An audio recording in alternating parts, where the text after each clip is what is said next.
नमस्कार विद्यार्थी मित्रांनो आणि पालकांनो, आजचा हा व्हिडिओ खूपच महत्त्वाचा ठरणार आहे। आज आपण बोलणार आहोत टाइप्स ऑफ रँक बद्दल। ठीक आहे, मला ठाऊक आहे तुम्हाला खूप कमी नॉलेज आहे या गोष्टीचं, ठीक आहे, पण नॉलेज असणं खूप गरजेचं आहे। जर तुम्हाला टाइप्स ऑफ रँक नाही समजला तर तुम्हाला फायनल मेरिट लिस्ट काहीच समजणार नाही। ठीक आहे, जी तुमची अंतिम गुणवत्ता यादी लागणार आहे ती तुम्हाला समजणार नाही। ठीक आहे, म्हणून टाइप ऑफ रँक्स व्यवस्थित समजून घेऊया या व्हिडिओमध्ये, जेणेकरून तुम्हाला तुमचे कॉलेज सिलेक्शन मध्ये तुम्हाला हेल्प होईल। ठीक आहे, ज्या विद्यार्थ्यांनी अजूनपर्यंत चॅनलला सबस्क्राइब केलं नसेल प्लीज चॅनलला सबस्क्राइब करा। लास्ट व्हिडिओची विनर तेजल अवॉर्ड होती, जिला 1500 रुपीजचा अमेझॉन व्हाउचर गेलेलं आहे। नेक्स्ट व्हिडिओचे तुम्ही असू शकतात, फक्त तुम्हाला चॅनलला सबस्क्राइब करून ठेवायचंय। प्रत्येक व्हिडिओमधून आपण एक लकी सबस्क्रायबरला पिक करत असतो। ठीक आहे, आणि व्हॉट्सअप ग्रुपला लगेच जॉईन करा। व्हॉट्सअप ग्रुपच्या माध्यमातून सीईटी कॅप राऊंड काही इंपॉर्टंट अपडेट आली सीईटी सेल कडून सगळ्यात पहिले व्हॉट्सअप ग्रुपला येते, म्हणून व्हॉट्सअप ग्रुपला जॉईन करा, फुल होईल त्याआधी जॉईन करा। ठीक आहे, चला एक गाईड आलेलं आहे, त्या गाईड नुसार आपण सगळ्या गोष्टी समजण्याचा प्रयत्न करू। Understanding type of ranks in the MST CET final merit list. ठीक आहे, the guide for the student participating in cap round. जे विद्यार्थी कॅप राऊंड मध्ये आता पार्टिसिपेट करणार आहेत त्या विद्यार्थ्यांसाठी हे गाईड खूप महत्त्वाचं असणार आहे बाळांनो। ठीक आहे, बोलूया पहिले तर फायनल मेरिट लिस्ट काय असतं। ठीक आहे, आता प्रोव्हिजनल काय असतं आणि फायनल काय असतं, त्यांचा डिफरन्स काय याविषयी एक वेगळा व्हिडिओ येईल, पण इन शॉर्ट मी तुम्हाला समजवण्याचा प्रयत्न करतो। ठीक आहे, ही एक सीईटी सेल द्वारा पब्लिश केलेली असते बाळांनो फायनल मेरिट लिस्ट। ठीक आहे, सगळं तुमचं डॉक्युमेंट व्हेरिफिकेशन वगैरे सगळ्या गोष्टी झाल्यानंतर ठीक आहे ही एक तुमची फायनल लिस्ट असते, याच्यानंतर तुमचे काही चेंजेस होत नाही। ठीक आहे, आणि ही बेसिकली तुमच्या कॅटेगरी, रिजन, जेंडर वगैरे सगळ्या गोष्टी बघून ही तुमची मेरिट लिस्ट बनवलेली असते। ठीक आहे, आणि ह्या मेरिट लिस्टच्या बेसिसवरती तुमचे अलॉटमेंट वगैरे होतात। ठीक आहे, पण जी कॉलेज लिस्ट असते बाळांनो ती तुम्हाला रँकच्या बेसिसवरती नाही बनवायची राहत, ही गोष्ट समजून घ्या। कॉलेज लिस्ट नेहमी तुमची पर्सेंटाईलच्या बेसिसवरती बनेल, कारण फॉर एक्झाम्पल कोणत्याही कॉलेजचे सपोज पीआयसीटीचं तुम्ही एक्झाम्पल घेताय। ठीक आहे, पीआयसीटीचं फॉर एक्झाम्पल ईएनटीसीचं कट ऑफ तुमचं 98 क्लोज झालेलं आहे, तर तुम्ही यावेळी कॉलेज लिस्ट जेव्हा बनवताय समजा तुमचे 96 पर्सेंटाईल आहेत तरी तुम्हाला पीआयसीटीला इन्क्लूड करायचं आहे, कारण एक सेफ रिजन असतो। जर कट ऑफ कमी झाला किंवा काही झालं तर तुमचं ते पीआयसीटी इन्क्लूड झालं पाहिजे। जर तुमचे 96 जरी येत कट ऑफ 98 जरी क्लोज झालाय पर्सेंटाईल वाईज तरी तुम्ही ते इन्क्लूड करा, पण रँक नुसार तुम्ही बनवू शकत नाही लिस्ट। समजा रँक समजा 8000 क्लोज झालेली आहे पीआयसीटीची, या वर्षी किती होणार त्यानुसार तुम्ही लिस्ट नाही बनवू शकत, है ना। लिस्ट तुम्हाला पर्सेंटाईल नुसारच बनवायची, पण जे तुमचं अलॉटमेंट होणार आहे ते तर सीईटी सेल रँक नुसार करेल। ठीक आहे, पण त्याचा तुम्हाला काही अफेक्ट होणार नाही तुमच्या गोष्टींसाठी। ठीक आहे, चला आता फायनल मेरिट लिस्ट समजली। कॉलेज लिस्ट तुम्हाला पर्सेंटाईल नुसार बनवायची। ज्या विद्यार्थ्यांनी अजूनही कॉलेज लिस्टसाठी अप्लाय केलेलं नसेल, पर्सनल काउन्सिलिंगसाठी अप्लाय केलं नसेल, लगेच करा।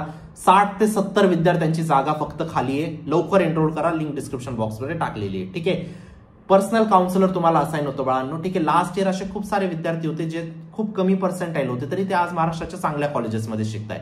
का रे बाळांनो, व्यवस्थित पर्सनल काउन्सिलर कडून व्यवस्थित कॉलेज लिस्ट बनवून घेतली। ठीक आहे, तुम्ही पण बनवून घ्या पर्सनल काउन्सिलर कडून कॉलेज लिस्ट। आणि असे खूप सारे विद्यार्थी होते ज्यांचे खूप चांगले पर्सेंटाईल होते पण तरी ते थर्ड क्लास कॉलेजेसमध्ये शिकताय। का?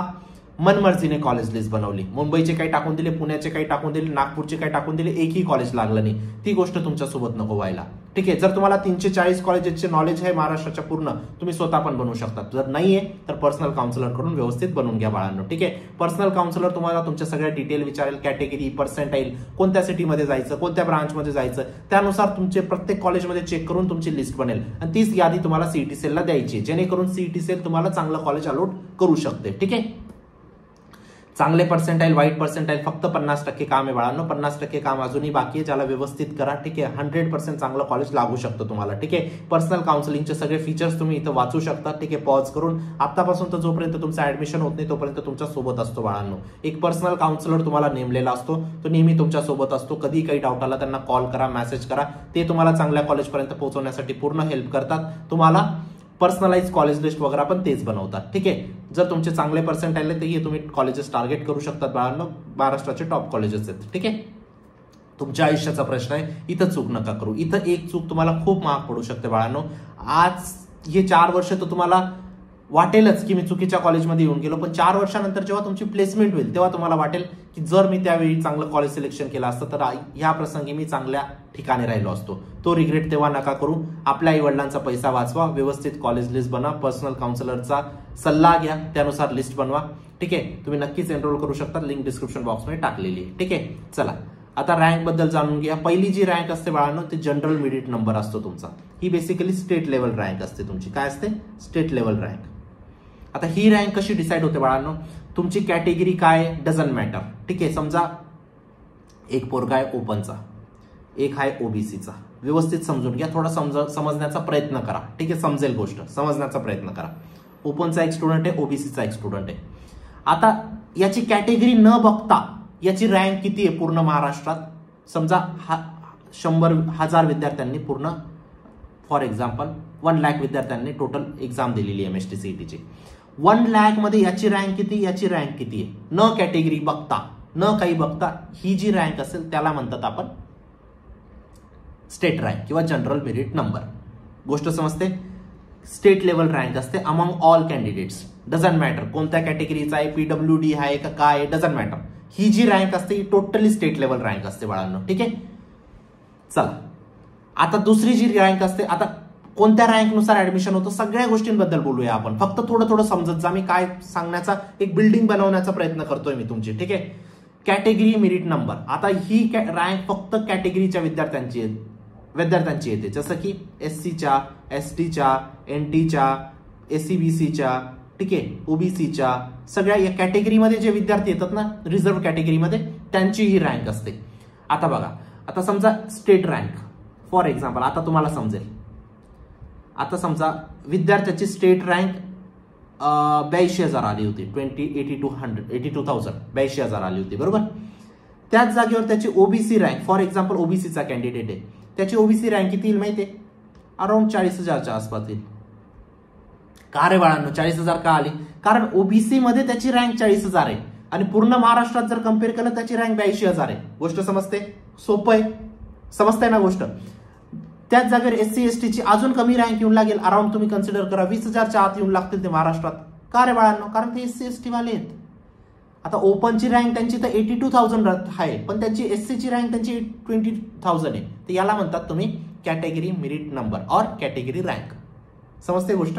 चल, थर्ड असते होम युनिव्हर्सिटी रँक. ठीक आहे, किंवा युनिव्हर्सिटी रँक तुम्ही याला कन्सिडर करा. ठीक आहे, फॉर एक्झाम्पल तुम्ही पुण्यामध्ये आहात, फॉर एक्झाम्पल तुम्ही नाशिकमध्ये आहात, फॉर एक्झाम्पल तुम्ही धुळेमध्ये आहात. आता हे पुणे, नाशिक, धुळे हे सगळे एकाच युनिव्हर्सिटीच्या अंडर येतात. कोणते बाळांनो, SPPU, सावित्रीबाई फुले पुणे युनिव्हर्सिटी. ठीक आहे, पुणे युनिव्हर्सिटीच्या अंडर येतात. आता समजा मी नाशिकचा आहे, बरोबर. मला समजा 96% आहे ना, 96% माझी युनिव्हर्सिटी रँक म्हणजे पुणे युनिव्हर्सिटीमध्ये, आता मी नाशिक म्हणजे पुण्यामध्ये मोडतो है ना, पुणे युनिव्हर्सिटीमध्ये मोडतो, तर माझी पुणे युनिव्हर्सिटीची रँक समजा 4 आहे. तर म्हणजे माझी Mumbai university, for example Mumbai युनिव्हर्सिटीमध्ये मला ऍडमिशन घ्यायचंय, तर माझी रँक 4 नाही येणार बाळांनो, माझी 4 पेक्षा जास्त रँक येईल, म्हणजे 12-13 रँक असेल माझी, फॉर एक्झाम्पल सांगतोय मी, है ना. मग माझ्यासाठी ऍडमिशन होणं होम युनिव्हर्सिटीमध्ये सोपं आहे rather than other than home युनिव्हर्सिटीमध्ये. एक असतं HU, एक असतं OU. HU म्हणजे होम युनिव्हर्सिटी, OU म्हणजे अदर दॅन होम युनिव्हर्सिटी. गोष्ट समजते. आता खूप जास्त फरक पडून जातो का होम युनिव्हर्सिटीचा आणि अदर दॅन होम युनिव्हर्सिटीचा, खूप जास्त फरक पडत नाही बाळांनो. ठीक आहे, थोडासाच फरक असतो. ठीक आहे, म्हणजे या फॅक्टरला खूप जास्त तुम्हाला कन्सिडर नाही करायचंय. पण रँक येते तुमची, युनिव्हर्सिटी रँक येते, other than home university rank येते. आता मुंबईची युनिव्हर्सिटी वेगळी आहे, कोल्हापूरची शिवाजी युनिव्हर्सिटी वेगळी आहे. ठीक आहे, वेगवेगळ्या युनिव्हर्सिटीज असतात बाळांनो. चला, त्यानंतर तुमची असेल all India rank. All India rank ही स्पेशली असते जेईच्या स्टुडंटसाठी. ठीक आहे, म्हणजे पूर्ण भारतात समजा आता महाराष्ट्राचा कोणता कॅन्डिडेट आहे, त्याने जेईची जर परीक्षा दिलेली आहे, त्याला युनिव्हर्सिटी, होम युनिव्हर्सिटी, कॅटेगरी काही फरक पडणार नाही, त्याचं ऍडमिशन होईल ऑल इंडिया रँकने. पूर्ण भारतात तुमची किती रँक आहे, ज्यांना जेई थ्रू ऍडमिशन पाहिजे त्यांना. ठीक आहे, आता जेई थ्रू कसं होतं, MSTCET थ्रू कसं होतं, त्याच्याबद्दल पण एक डिटेल सेशन आपण घेणार आहोत. पण ही गोष्ट तुम्हाला समजली काय, की तुमचं ऑल इंडिया रँक मध्ये कन्सिडर होणार तुम्ही. जर बिहारचा कोणता विद्यार्थी असेल, तुम्ही महाराष्ट्राचे विद्यार्थी आहेत, तुम्ही दोघं एकच रँक मध्ये कन्सिडर होणार ऑल इंडिया रँक मध्ये, जर तुम्हाला जेई थ्रू ऍडमिशन घ्यायचं आहे तर. आणि ऑल इंडियाचे जे स्टुडंट आहेत त्यांनी MSTCET जरी दिली असेल तरी त्यांची ऑल इंडिया लिस्टमध्येच त्यांचं नाव येईल, त्यांचं महाराष्ट्र लिस्टमध्ये नाही येणार. गोष्ट समजते, ऑल इंडिया लिस्ट समजली तुम्हाला.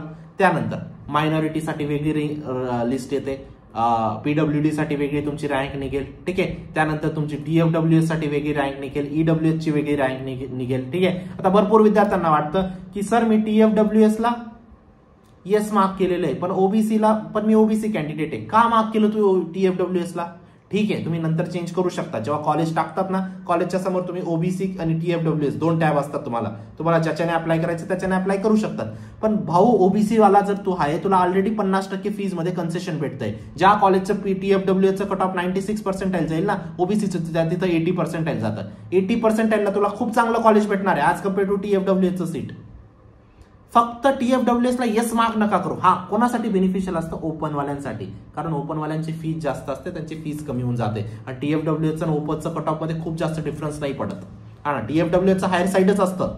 पण जे फिमेल कॅन्डिडेट आहेत ते का अप्लाय करताय TFWS थ्रू? थोडं समजून घ्या बाळांनो. जर तुम्हाला समजल्या नाही ना गोष्टी, तर तुम्ही चुकीच्या मार्गाला पोहोचतात बाळांनो, ठीक आहे. या गोष्टी थोडंसं लक्ष ठेवा. जर काही अडचण आहे तर काउन्सिलरला विचारा, तुमच्याकडे आहे ना एक नंबर. चला, त्यानंतर असते फिमेल मेरिट लिस्ट. आता जे लेडीज असतात, लेडीजची परत एक वेगळी रँक निघते बाळांनो, कारण त्यांना रिझर्वेशन आहे महाराष्ट्रात. गोष्ट समजते? कारण जिथं समजा फॉर एक्झाम्पल COEP कॉलेज, COEPचं फॉर एक्झाम्पल कम्प्युटरचं कट ऑफ 99.96 लागतं ओबीसी जनरल म्हणजे बॉय कॅन्डिडेटचं. लेडीज कॅन्डिडेटचं तिथं L ओपन LOBC वेगवेगळे कट ऑफ लागेल, कमी कट ऑफ लागेल. समजतंय? लेडीजसाठी पण ही रँक असते. Which ranks matter? जर तुम्ही ओपन कॅन्डिडेट आहेत बाळांनो, तर तुम्हाला जी जनरल स्टेट लेवल रँक आहे ती मॅटर करेल बाळांनो. तुमचं ऍडमिशन स्टेट लेवल रँकने होणार. जर तुम्ही कॅटेगरीमध्ये आहेत तर तुमचं ऍडमिशन कॅटेगरी रँकने होईल. जर तुम्ही होम युनिव्हर्सिटीमध्ये आहेत तर तुमचं होम युनिव्हर्सिटीच्या ऍडमिशन नुसार, पण ही हा फॅक्टर जास्त काउंट नाही होत, ठीक आहे. मायनॉरिटीमध्ये आहे तर मायनॉरिटीचं नुसार तुमचं ऍडमिशन होईल. आता फॉर एक्झाम्पल मला 90% आहेत, ठीक आहे. मी 50 कॉलेजेसची यादी टाकली. आता हा खूप मोठा विषय आहे, मी तुम्हाला शॉर्टमध्ये समजवण्याचा प्रयत्न करतो. 90% ची यादी टाकली, ठीक आहे. कॉलेज काउन्सिलरने जी यादी दिली मी ती टाकली. आता 90% ला फॉर एक्झाम्पल पहिलं कॉलेज COEP टाकलं मी. फॉर एक्झाम्पल COEP VGTI काही असू शकतं, मी एक्झाम्पल देतोय तुम्हाला. पहिले चेक होतं की स्टेट लेवलने याचा या कॉलेजमध्ये नंबर लागतोय का, लागतोय. ओबीसी कॅन्डिडेट जरी असेल तरी त्याचं स्टेट लेवलने ऍडमिशन होऊन जाईल, पण त्याला ओबीसीचे सगळे बेनिफिट भेटतील, काही प्रॉब्लेम नाही, है ना. म्हणजे असं नाही की तुमचं स्टेट लेवलचं ओबीसी मध्ये कन्वर्ट होऊन गेलं, काही फरक पडत नाही, है ना. ओबीसी नुसार ऍडमिशन होईल, स्टेट लेवल नुसार ऍडमिशन होईल, पण ओबीसीचे सगळे बेनिफिट भेटतील. जर 90% ला COEP नसेल लागत तर त्याला ओबीसीची रँक चेक होईल. म्हणजे तुमचे सेफ साईडच असतात. गव्हर्नमेंट तुमच्या फायद्यासाठी विचार करतंय, त्याचं टेन्शन नका घेऊ तुम्ही, है ना. पण कॉलेजची रँकिंग अशा पद्धतीने डिसाईड होते बाळांनो, ठीक आहे. याच्यावरती आपण एक डिटेल सेशन घेऊ, पण थोडंफार तुम्हाला समजतंय. पहिले स्टेट लेवल चेक होईल तुमची, त्यानंतर कॅटेगरी लेवल चेक होईल, त्यानंतर लेडीज असणार लेडीज लेवल चेक होईल, त्यानंतर युनिव्हर्सिटीनुसार चेक होईल. अशा पद्धतीने चेक होत जातात, है ना. जिथं तुम्ही फिट बसले तिथं तुमचं ऍडमिशन होऊन जाईल. पण स्टेटवाल्यांना काय? स्टेटवाल्यांना हे चेकच होत नाही. स्टेटवाल्यांना फक्त स्टेटची रँक नुसार जावं लागतं. समजते गोष्ट? ठीक आहे. फायनल टिप काय तुम्हाला? जी लिस्ट असते तुमची, कारण आता बघा बाळांनो, फॉर एक्झाम्पल पहिलं कॉलेज तुम्ही ABC कॉलेज टाकला. व्यवस्थित समजण्याचा प्रयत्न करा, मी फायनल वेळा तुम्हाला सांगतोय. ABC लेवलचं कॉलेज टाकला. आता तुम्ही ही लिस्ट बनवली, समजा तुम्ही ओबीसी कॅन्डिडेट आहेत, है ना, आणि तुम्ही ही लिस्ट ओबीसी नुसार बनवली, बरोबर. आता पहिल्या नंबरचं कॉलेज तुम्हाला लागणारच नाहीये, कारण CET सेल काय करेल? स्टेट लेवल नुसार चेक करेल. पहिले स्टेट लेवल नुसार हे लागतंय का? त्याला लागणार नाही. का? कारण तुम्ही ओबीसीची लिस्ट बनवली आहे. आपोआप तुमचं कन्व्हर्जन ओबीसी मध्ये येतं, है ना. स्टेट लेवल मध्ये लागलं नाही, चला ओबीसी मध्ये चेक करा. ओबीसी मध्ये लागतंय का? याला नाही लागत आहे, चला याच्यानुसार चेक करा. लेडीज आहे का? लेडीज नुसार चेक करून बघू हे कॉलेज लागतंय का. एक कॉलेजवरती सगळी रिसर्च होते तुमची. समजते गोष्ट? ही गोष्ट खूप महत्वाची आहे, समजून घ्या ही गोष्ट, या गोष्टीला, ठीक आहे. म्हणून ही जी लिस्ट असते ती किती गरजेचं आहे माहिती बाळांनो तुम्हाला. हे लिस्ट आहे ना तुमची गीता आहे बाळांनो. ही लिस्ट तुमचं कॉलेज डिसाईड करणार आहे. ह्या लिस्टला खूप व्यवस्थित बनवा बाळांनो. खूप टाइम घाला त्याच्यात. जर तुम्ही पर्सनल काउन्सिलिंग मध्ये एनरोल नाही येत ना, तुम्हाला खूप टाइम द्यावा लागेल, आणि तुम्हाला द्यायचाच आहे टाइम जर एनरोल नाही येत तर. कारण प्रत्येक कॉलेजची रिसर्च तुमच्याकडे असली पाहिजे. पहिल्या नंबरला कोणतं टाकू, दुसऱ्याला कोणतं टाकू, तिसऱ्याला कोणतं टाकू, जेणेकरून माझं कॉलेज सिलेक्शन व्यवस्थित झालं पाहिजे, ठीक आहे. त्यासाठी तुम्हाला मदत करण्यासाठी पर्सनल काउन्सिलिंगला नक्कीच एनरोल करा बाळांनो. काउन्सिलर तुम्हाला स्वतः लिस्ट व्यवस्थित बनवून देतील. ठीक आहे, 340 कॉलेजेस आहेत बाळांनो महाराष्ट्रात, 339. ठीक आहे, 339 मध्ये तुम्हाला प्रत्येक कॉलेजमध्ये 8 ब्रांचेस आहेत, म्हणजे 2700च्या आसपास ऑप्शन आहेत. त्याच्यामध्ये एक बेस्ट भेटणं आहे ना अवघड गोष्ट आहे, पण इम्पॉसिबल आहे का? नाही. व्यवस्थित कॉलेज लिस्ट 60-70 कॉलेजेसची जी तुम्हाला लिस्ट द्यायची आहे सीईटीसीला ती व्यवस्थित द्या, जेणेकरून सीईटीसीला एक चांगलं कॉलेज तुम्हाला पिक करू शकतं. ठीक आहे, पर्सनल काउन्सिलिंग मध्ये एनरोल करा. लो पर्सेंटाईल असतील तरी चांगलं कॉलेज केव्हा भेटेल? जेव्हा तुमची कॉलेज लिस्ट व्यवस्थित असेल. असं नाही की 30% सीओईपी भेटून जाईल, पॉसिबलच नाही, नॉट पॉसिबल. पण 30% नुसार जर 10 कॉलेजेस लागत असतील तर 10 मध्ये टॉप 1 नंबरचं तुम्हाला लागायला पाहिजे बाळांनो, जर तुमची कॉलेज लिस्ट व्यवस्थित राहिली तर. ठीक आहे, तुमच्या आयुष्याचा प्रश्न आहे, इथं हा डिसिजन खूप योग्य घ्यायचा आहे तुम्हाला. काही अडचण असेल मला व्हॉट्सअप करा. व्हॉट्सअपवरती 24 तासात मी प्रत्येक विद्यार्थ्याला रिप्लाय देतो. कॉल नका करू, कॉल पिकअप होत नाही, कारण एवढे व्हिडिओ बनवायचे, सेमिनार द्यायचे, लेक्चर घ्यायचे, सगळ्या गोष्टी माझ्या एकट्याकडनं नाही होत बाळांनो. ठीक आहे, म्हणून 24 तासात तुम्हाला रिप्लाय देऊन टाकतो मी. जे पर्सनल काउन्सिलिंग मध्ये एनरोल आहेत त्यांना ऑलरेडी पर्सनल काउन्सिलर असाइन आहे, ते कधी कॉल करू शकतात त्यांना. ठीक आहे, पर्सनल काउन्सिलर सगळ्या तुमच्या डिटेल घेईल, त्यानुसारच तुमची लिस्ट बनेल. ठीक आहे, गरजू जो विद्यार्थी असेल त्याला ही बॅच नक्की पोहोचवा. ज्याला इन्फॉर्मेशन नाहीये, ज्याला नॉलेज नाहीये, ज्याला खरंच गरज आहे या गोष्टीची, नक्की त्याच्यापर्यंत पोहोचवा बाळांनो या गोष्टीला. ठीक आहे, कॅप राऊंड मध्ये काही इम्पॉर्टंट अपडेट आली सगळ्यात पहिले व्हॉट्सअप ग्रुपला येऊन लागते. व्हॉट्सअप ग्रुपला जॉईन करा आणि चॅनलला सबस्क्राईब करा. भेटूया नंतरच्या व्हिडिओमध्ये. तोपर्यंत बाय, टेक केअर, थँक्यू.